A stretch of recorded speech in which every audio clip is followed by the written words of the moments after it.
Hi guys, and welcome back to my channel. My name is Ashley Pittman. I'm an exercise physiologist, and today I would like to talk to you about cardiovascular exercise. So I have people asking me all the time 3 questions. When should I be doing my cardio? How much cardio should I be doing? And how high should my heart rate be? So to answer the first question, when you should do your cardio. So you should do your cardio whenever you decide or pencil it in your day to do it. So if you want to do it in the morning, pencil yourself in the morning. If you like doing it at night, do it at night. But make sure you're consistent, okay? That's the main thing. How much cardio should you do? So the American College of Sports Medicine recommends that adults do 75 minutes of vigorous cardio. You're going to do that throughout the week. So you can break that up in 20 minutes, 20-minute bouts, or 150 minutes of moderate intensity exercise. And you can break that up in 30-minute bouts or however you would like. Okay, so that is that. How high should my heart rate be? So your heart rate, you want to look at a formula called it's an ACSM formula, and it's 220 minus your age. So if you're 30, your max heart rate would be 190. 85% of that would be 161 beats per minute. 75% would be 142 beats per minute, and 65% would be 123 beats per minute, around, give or take. Okay, so you can do that formula on your own for yourself. 220 minus your age, and it's a rough estimate. Obviously, if you're taking medications such as beta blockers, your heart rate is going to be a lot lower and it's not going to be as accurate, but you want to make sure that you are challenging yourself, okay, with the exercise. So if you're doing interval training, you can get up to 80 to 95% of your heart rate max, but you want to make sure that your heart rate is coming down when you're done with the interval. So say you're doing 10 intervals and you're going to do 30 seconds fast and 30 seconds slow, okay? You want to make sure your heart has enough time to come down based on how hard you're going to be working, okay? So we'll talk a little bit about EPOC in future videos, but your body is burning extra calories after exercise, and that has to do with how hard we're working during our workouts, during our cardiovascular workouts and different HIIT trainings and things like that. So we'll go into that, but basically figure out what your heart rate max is, and then we'll do the percentages. So I like to do 85%, 75%, and 65%. 65% would be like if you're planning on running, maybe a 10K or something like that, and you're starting off and you want to kind of pace yourself, okay? So that's going to be that. All right, so moving on, aerobic system. So you have your anaerobic system and your aerobic system. There's many systems in your body, but this is in relation to cardiovascular exercise. So our body uses ATP as energy, and that comes from a lot of different factors, but mainly glucose, and it's stored in our cells as glycogen. And glycogen is still stored in the muscle fiber or in the muscle cells and also in the liver, okay? So it's converted by a process called glycogenolysis, not to be confused with gluconeogenesis, okay? It's a different process altogether, all right? And epinephrine and glucagon help to control this process as well. This is another reason why hormone balance is so important. The whole body works together as a machine to be able to work properly for us, okay? So as we know, epinephrine comes from the adrenal glands, and we want to make sure that our adrenals are balanced and everything in the body is going to be working efficiently. Okay, so within the anaerobic systems, we have the ATP-PC system, and that functions within 0 to 10 seconds of exercise. So as like a quick burst of energy, okay? It's going to use phosphocreatine as its main energy source. The next anaerobic is going to be the lactic acid system, and that's going to be between 10 and 30 seconds within a movement, okay? A little bit longer, maybe like 100-yard dash or something like that. It's going to use glycogen as an energy source, okay? Next, we have the anaerobic system, and this one is going to be using our slow twitch muscle fibers, and this one is 30 seconds to about 2 hours, and it uses glycogen and also fat stores, okay? So this is another energy system within the body. Our anaerobic system, which uses oxygen, it requires oxygen, okay? And that makes sense, right? We're going to be breathing more if we're exercising longer, okay? All right, so you can look up this information online, the 3 energy systems, ATP-PC, lactic acid, anaerobic system, for more information. There's so much more that goes into it. It gets very involved, it's very scientific, but for the basic knowledge of today's video, I just want you to understand that, and that our body uses glucose in order to access these energy systems, okay, for movement, okay? So next we're gonna move on to fads. First of all, you want to understand what kind of exerciser you are. So if you're the type of person that, likes to get on the new train of whatever fad is popular, people are really liking Peloton, maybe that's dying down a little bit now. There's like rowing classes that people are getting into. Don't beat yourself up about the type of person that you are. So if you like the fads, make sure that you go all in on that one fad, and then when the next fad comes around, you can jump on that train, okay? Just make sure that you're moving, that you're pushing yourself, that you're accessing or utilizing the heart rate formula that I gave you, okay? And there's a lot of heart rate monitors out there you can use in order to keep track of that. Okay, so being a person that's into exercise fads isn't necessarily a bad thing. It's just, make sure you're always going to the next one. So don't give up after one ends. So if you're done with spinning and you're bored of spinning, don't just give up on exercising. Maybe try a different mode of exercise, okay? That keeps you more engaged. All right. Other people are into gadgets. Some people really like new gadgets and it keeps them motivated when they're exercising. So it could be a heart rate monitor. It could be, your Apple Watch. It could be like something to track your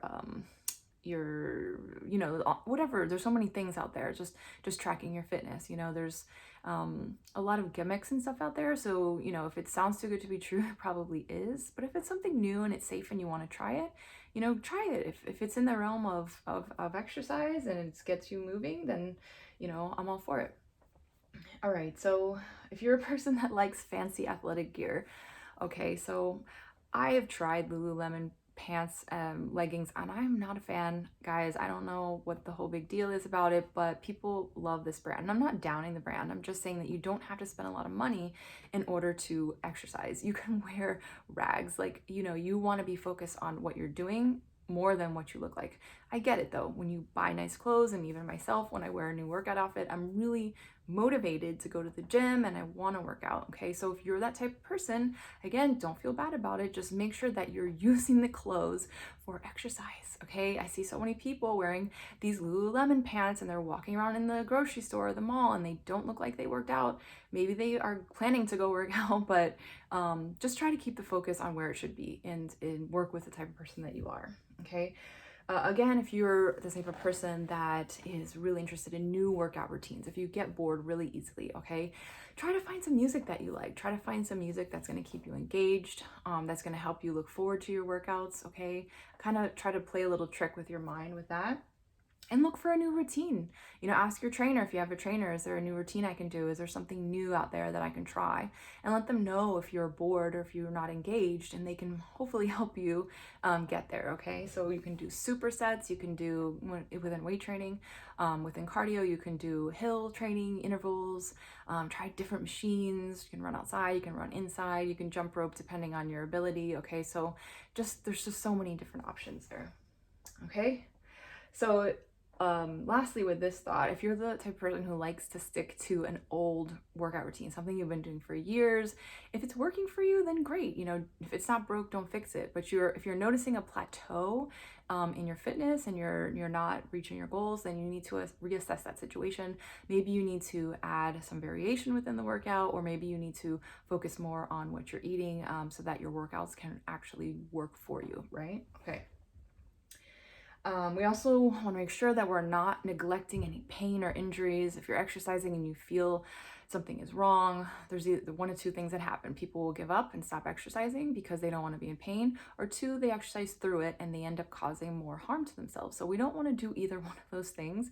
You want to communicate your ailments to the right professionals and get them addressed, okay? And then find different modalities of exercise that you can utilize throughout life. We're going to change, hopefully for the better, but it doesn't mean that we need to stop exercising. It just means that we may need to divert our attention to another type of exercise in order to be our best self while we're healing in that area. And then hopefully we can get back to what we like to do and our specific routine that we love.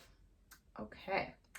So another topic that I like to speak on is steps. So people, I don't know when the step calculator, counter, whatever you want to call them, I won't call it any brands, but they came out with a little step counters for your wrist, and people love to tell others how many steps they did per day.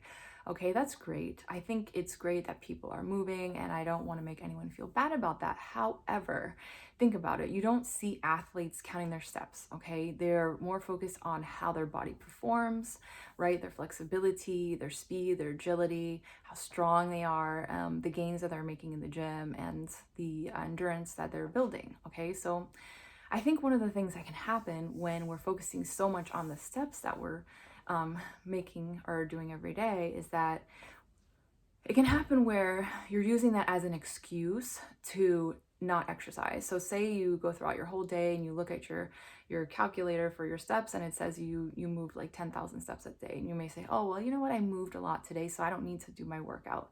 Right? And this is what tends to happen. So you need to have that structured exercise plan in place so that every single day you're doing your workout. So it can be strength training, it can be cardiovascular training, could be a combination of the two.